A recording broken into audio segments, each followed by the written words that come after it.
football show. The show will talk about everything football. My name is Olabanji and I'm here with Jimwe. So I'm going to be starting with recap from Uefa Nations League.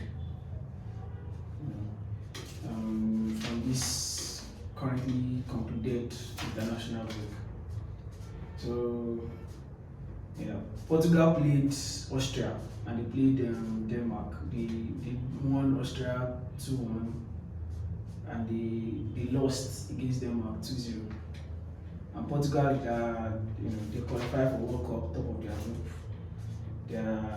They're in group with France, rather. They qualified top in their group, and they're in the same group with Denmark, Australia, and Tunisia.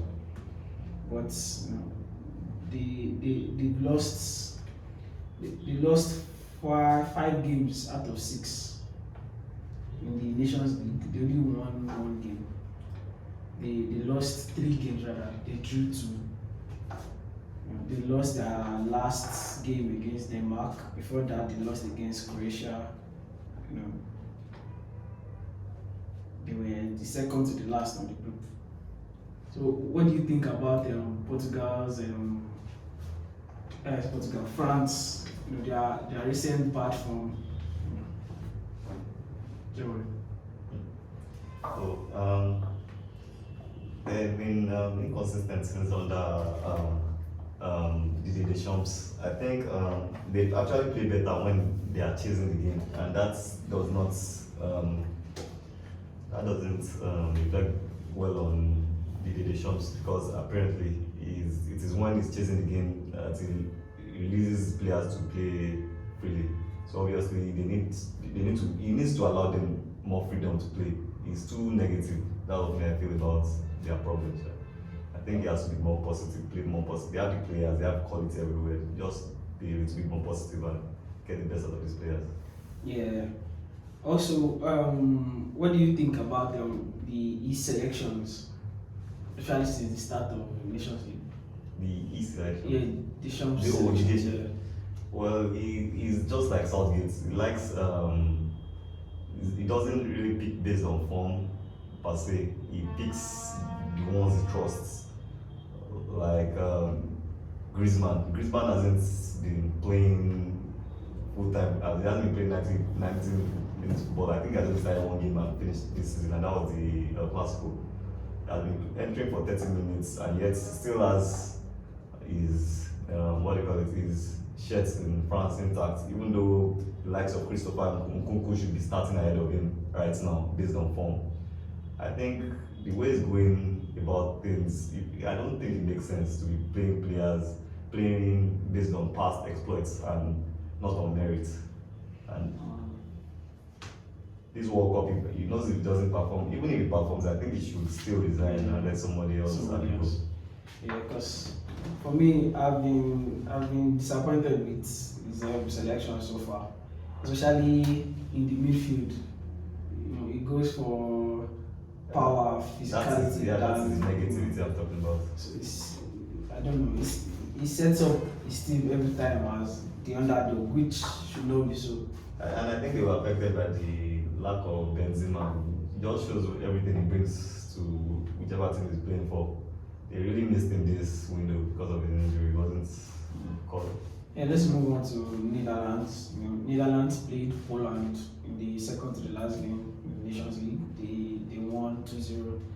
Then the last game was against Belgium. They also won 1-0. The Netherlands topped the group with 13 points. With 16 points rather. Their recent resurgence against under Louis van Gaal has been commended. Yeah, I think was it Coman that was there before? Yeah, Coman was there before. Coman too tried. Yeah, he tried. But they were right to replace him there. I think whoever is in charge Coman of then left for Barcelona. I think somebody else came in and did a terrible job. Ronaldo, of course. Coman, I don't know. Dubois. Yeah. Dubois is a good failure. Dubois is a failure. I don't know how he keeps getting chances in big teams. I'm not saying he shouldn't get chances, but with what he has done in in his career. He shouldn't be getting the I think top he only jobs. succeeded with Ajax. Yeah. Every And other that team success has a question mark next to it because I don't think they dominated the league the way they were dominating it under Eric Ten Hag. They weren't playing like that, so it still has a I question think mark. one thing Louis Van Gaal has done that has caught my eye is his selections. He picks players that are informed, players that play regular football. The only player I know that doesn't play regularly or that doesn't get enough minutes and his shirt is guaranteed is Depay. Every other starter in the team, in fact, every other player in the team, they are important in their team. Yeah, I think that was part of the reason why Cody Gakpo and Jurgen Timber decided to wait behind and not transfer this summer because they knew that Van Gaal was not going to play around with. He warned them that you are not playing, you are not going to the World Cup. So, and his three at the back system is they have better players yeah, to play that system now, which is quite interesting. What do you think about Belgium? Belgium came second in the league, in Nations League. They've not been impressive so far since last year. yeah, I think Belgium. With the aging squad, Vertonghen is about 35, 36. Toby Alderweireld is about 34. What's his name? Hazard is 30, 31. De Bruyne is 30. I mean, their golden generation already old now. Even Courtois is about 29, 30 now. So, what do you think? Because it still starts Vertonghen and Alderweireld, of which they now have Wout first, the Leicester City summer signing. They also have Ato Thiat, is also a young centre back. But still, he still relies on these old guys. Witzel still plays in the midfield. I think Martinez is under manager that should have been let go a long time ago. Now they've gotten stale. They trusted Martinez with the golden generation and he won nothing for them. I don't know why they still kept him there. I think throughout his tenure, they only reached one final, which was an European Nations League final. They were leading 2-0, they still managed to lose that. No, it was a semi-final. That wasn't even the finals. Yeah, so they didn't even achieve any finals. Yeah, World Cup third place. That's not still good enough. For the golden generation, they should have won something. The caliber of players they had. Now the players are aging and he has refused to even bring in new blood. Yeah. I think it was just recently started. He invited Dodi Lukabaki, who had been out for almost 2 years, at least compared to Mouchi Batshuayi, who always gets called up for some reason. Batshuayi, Benteke. Yeah, Benteke. People they get called up, and even Origi. In terrible form. People that play 5 games in a season, and you can't call up players like that and expect them to perform. It's just, I think he should have been gone a long time ago, and now it's too late. Even if they bring someone new, it'll be too soon for the person to take the country to the World Cup and get them to play style. So they have to just carry on. Go for the Let's move on to Germany-Hungary. Germany lost against Hungary at home. They were second on the table at that point. Then the next game was, I don't know if I should say an interesting game or a disappointing game, but I think for both Germany and England, that game was disappointing. 3-3 draw. Yeah, more disappointing for Germany. They were 2-0 ahead and they just collapsed. Under 5 minutes or so. Yeah. That was terrible. So let's talk about Hansi Flick. I think Germany took too long to let go of Joachim Löw, and I think that's is one of the reasons that Hansi Flick hasn't really found life comfortable as the German coach. I mean, tactically, Hansi Flick is not that good. He's not that sound tactically. So he's still continuing with. For what I've been seeing, I see a lot of Joachim Löw's players, a lot of Joachim Löw's tactics. I think it's all about continuity for Germany at this point, which is not working anymore for them. What do you think Asifri can do differently? Well, can obviously do with an actual striker. I think they need that, but unfortunately, I think there's no German out there that is actually a striker that is banging in the goal at an acceptable, yeah, for now at an acceptable rate. It was only this guy that was scoring, but he's been injured so far this season, carrying Madrid. Yeah, and of which is still He's too still young to put that yeah. burden on him. So they just have to. I think he's doing the right thing, trying to continue with the philosophy, with the normal philosophy. But I think he has to tweak it a little, at least to compensate for the lack of an actual striker. Maybe you encourage your midfielders to get in the box, or you play more goal scoring midfielders. As far as I'm concerned, their only goal scoring midfielder right now should be maybe Kai Havertz and Yokai Gundogan, even though they don't play him as a box to box. I think he's more of a deep line person. He doesn't even start every match. I don't think his shirt is guaranteed. They have to. Yeah, his shirt is guaranteed. They just have to. His starting shirt is not. I'm saying they have to use him as a box to box. They have to get him inside the box. Yeah, because he has already proven in Man City that he can also score from it, can get goals from midfield. You have to, since you don't have a striker that can bang in the goals, you have to rely on midfielders to get the goals for you. And I think that's what you should be looking at right now. All right. Let's talk about England. England lost the first game against Italy last week, 1-0. A terrible performance. They were winless. In fact, all through the Nations League, their first goal was against Germany. Their first outfield goal was against Germany. They've been winless for the last 5 games before they played Germany, and they still didn't win. Then the next game was against England. I mean, I was surprised the way his players turned up after they conceded the second goal against Germany, and they tried. Well, let's talk about Southgate for a few minutes. His selection, what do you think? I mean, we all know they are questionable, but what do you feel he can do better? I don't think considering this is about 45, 46 days to World Cup. I think the major failure for England is on the FA, because you have such a brilliant team, a golden generation. They had a golden generation, but this generation is arguably even as more complete than the previous golden generation, because you can't compare the talents of Trent to someone like Gary Neville, or maybe at left back they are better now. They were better then because they had Ashiko, but now I don't think they are suffering on the left hand side with them starting Luke Shaw and Ben Chilwell, who are the stars for their club. But then again, I don't think the problem has anything to do with the players or the coach. It has to do with the FA, because what is Southgate still doing there? Yes, he achieved the World Cup. It's just like the same situation with Solskjaer. Solskjaer got Man United to the Europa League final, but everybody that could see what was going on, or who had eyes to see, could see that this guy has done enough. This is time for him to go. When you allow someone to overstay their welcome, that's when you give them opportunity to turn to villains. Let them go out on the eye, than wait for them to collapse. Because that's what I see that's going to happen.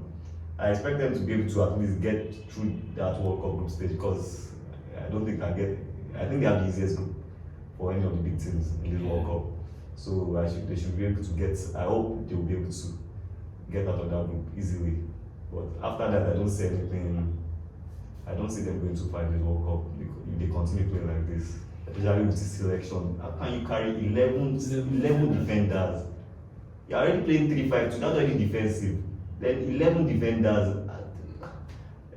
How can you carry Grealish? Grealish that has played, is it 50 minutes, or how many minutes has he played this season? Over numerous wingers. Over the numerous opportunities he has. I just don't understand the man himself. I think he should have been let go a long time ago. Well, let's call it out. Do you think Maguire should deserve to be in the squad? obviously doesn't deserve to be in the squad. It's only someone like Southgate that can take a player like that to the World Cup. How about A player bereft of confidence. How can you take somebody?